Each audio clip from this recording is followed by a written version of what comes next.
Hello voice, இன்றைக்கி நம்ம வந்திருக்குது ஸ்பைடர் ஃபைட்டர் 3. என்னடா ஸ்பைடர் ஃபைட்டர் 3 அப்படின்னு சொல்கிற பார்த்து அயன்மேன் இருக்கான் அப்படின்ல யாரும் கேட்காதீங்க. ஸ்பைடர் ஃபைட்டர் 3ல் அயன்மேனாக மாறலாம், டெட்டக்ஸாக மாறலாம், அப்படி இன்னொருத்தவங்க ஏதோ கழுகு மேன் இருப்பான் அவனாக மாறலாம். இப்போ நம்ம என்ன பண்ண போகிறோம், அல்காவும் கூட மாறலாம். நம்ம என்ன பண்ண போகிறோம் அப்படின்னா இவங்களெலாம் துவைச்சி எடுக்கணும். அதுதான் நம்ம மிஷினு. என்கிட்டலாம் இத்தனை பவர் இருக்கு.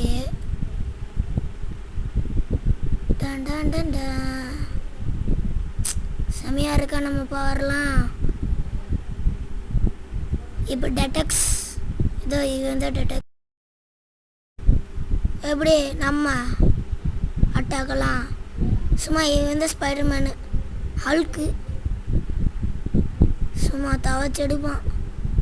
ஏன் அவனுக்கு ஹல்க்குன்னு பேர் வந்தது?